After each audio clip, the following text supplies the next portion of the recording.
Bismillahirrahmanirrahim. Alhamdulillahi rabbil alamin. Wa bihi nasta'in ala umuri dunya waddin. Wassalatu wassalamu ala asyrafil anbiya wal mursalin Sayyidina maulana Muhammadin wa ala alihi wa sahbihi ajma'in. Qala al-musannif rahimahullah wa nafa'ana bi ulumihi fid dharain amin. Kedelapan daripada afatul lisan atau bahayanya lisan, bahayanya mulut. Yang kedelapan adalah bergurau, menguluk-uluk dan mengijik orang lain.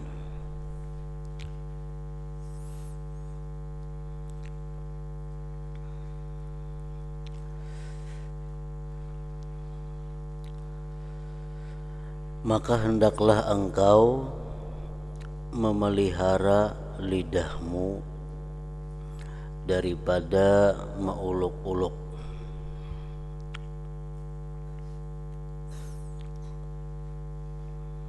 dan mengijik orang lain. Sama ada dalam bentuk percakapan yang bersungguh-sungguh, yang serius, ataupun dalam bentuk bergurau-gurau saja, baik bagaya atau kada bagaya. Jangan sekali-kali mengijik orang lain atau menguluk-uluk orang lain, karena perbuatan yang demikian menghilangkan air muka, ma'ul wajah. Orang yang suka menguluk-uluk itu, suka mengijik orang lain, itu mukanya akan kehilangan air dan menghilangkan rasa haibah, garun atau takut, kehilangan pengaruh, kehilangan air muka.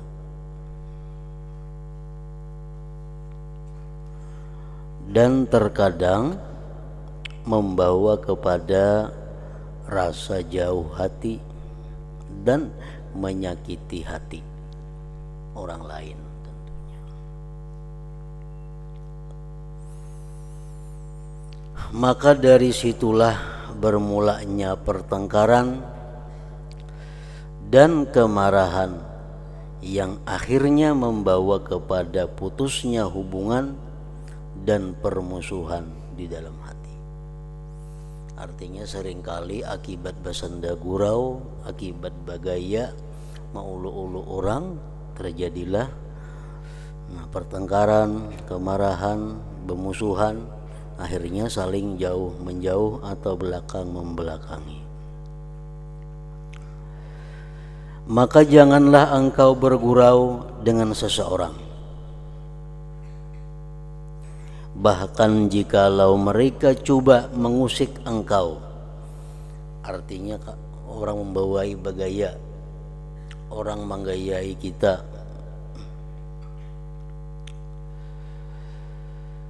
bahkan jikalau mereka coba mengusik engkau, maka jangan engkau peduli. Artinya jangan dilawani. Dan berpalinglah daripada mereka sehingga mereka bercakap perkataan yang lain. Dan hendaklah engkau menjadikan dirimu daripada golongan orang yang disebutkan Allah Ta'ala di dalam firman-Nya, wa idza marru bil lagwi marru kirama.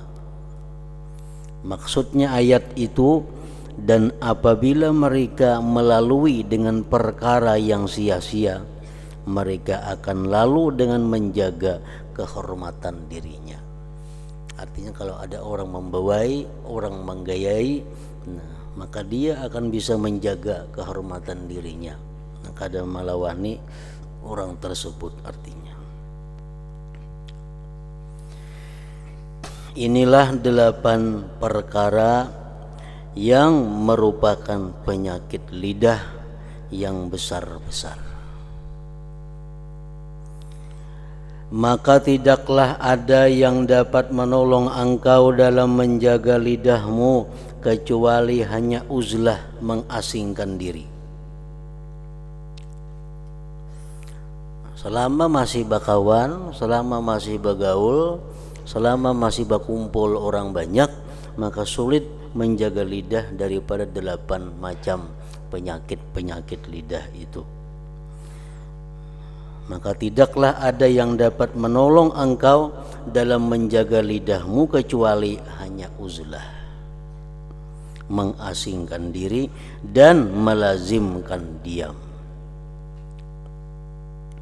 kecuali bergaul dan bercakap sekedar keperluan saja.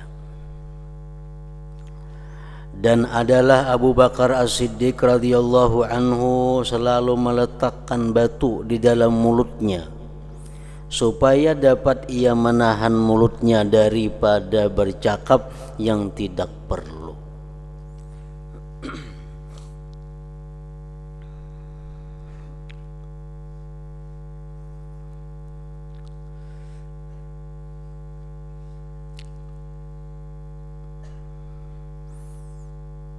Dalam minggu-minggu yang terdahulu dan di kitab lain pada ini,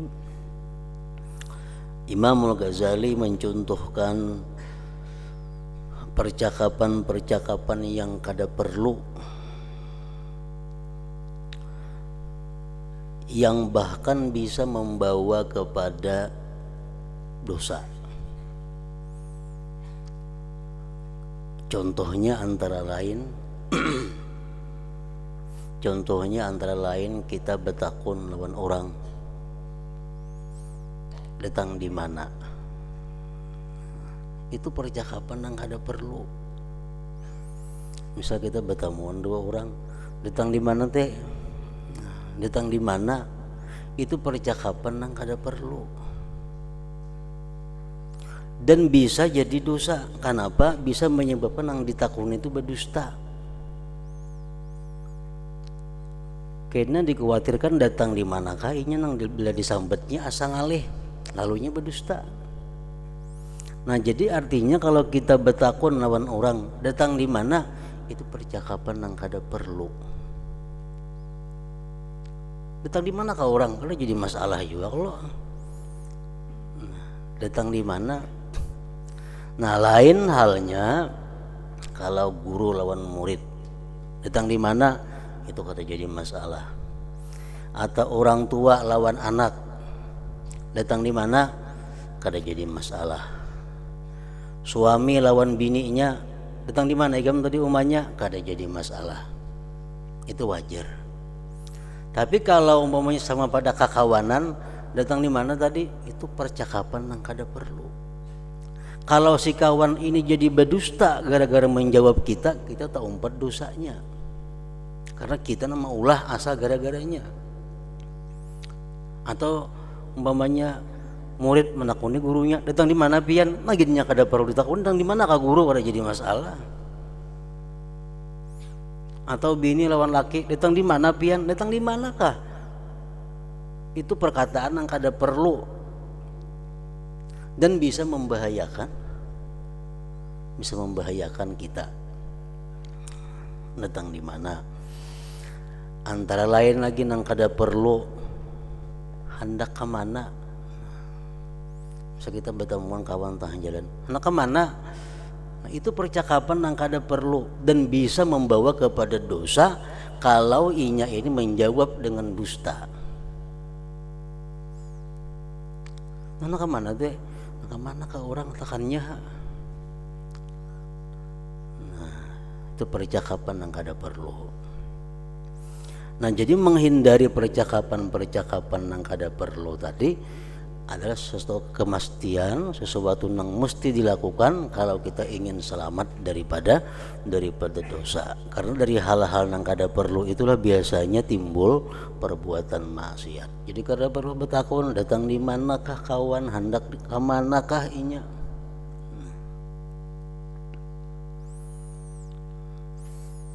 percakapan yang kada perlu lagi, percakapan yang kada perlu dan bisa membahayakan orang. Sudahkah makan? Sudahkah makan? Itu kada perlu ditakuni. Ada surung makanannya mengkada kada usah, jangan ditakuni sudahkah makan. Itu percakapan yang kada perlu, nang sia-sia.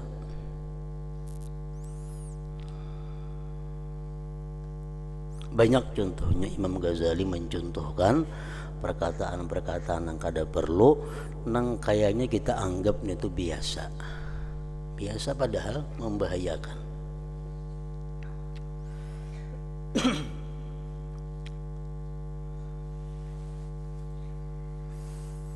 Dicontohkan lagi dalam kitab itu, kita menakut-nakan lawan orang ke pasar misalnya, kita bertakun nukar napa ti, nah itu orang kada perlu ditakuni. Orang nukar napa kah, nukar nang apa kah? Berusia orang nukar nang kada patut didengar. Berusia orang nukar nang dikisahkan supan, lalu yang jadi berdusta. Nah kita berdosa juta umpat gara-gara kita maulah ungkara nang kayak itu. Bila orang ke pasar tuh ada orang ditukarnya napa kah? Kada usah bertakun nukar napa ke pasar ti, nah kada usah ditakunin itu percakapan yang kada perlu.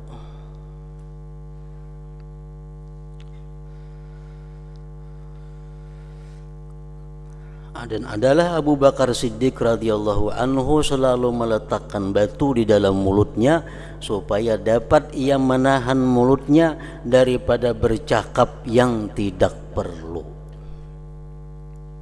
Dan beliau mengisyaratkan kepada lidahnya, beliau menunjuk kepada mulutnya, inilah yang banyak membawa aku ke jurang kebinasaan, maka aku mestilah berjaga-jaga daripadanya.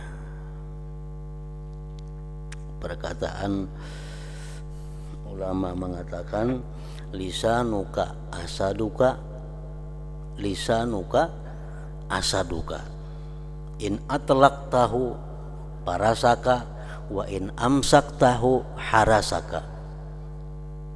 Lisan engkau itu, mulut engkau itu adalah serigala engkau.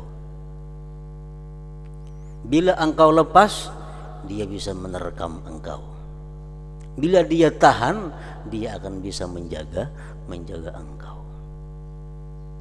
Orang bangunan anjing misalnya di muka rumah, termasuk binatang buas, amun diikat saja bisa menjaga ampun rumah. Amun dilepas, rumah pun bisa dipatuknya, bisa diikutnya. Nah itulah mulut kita ini. Kalau kita kadang mengendalikan, bisa menyakiti kita, bisa membahayakan kita.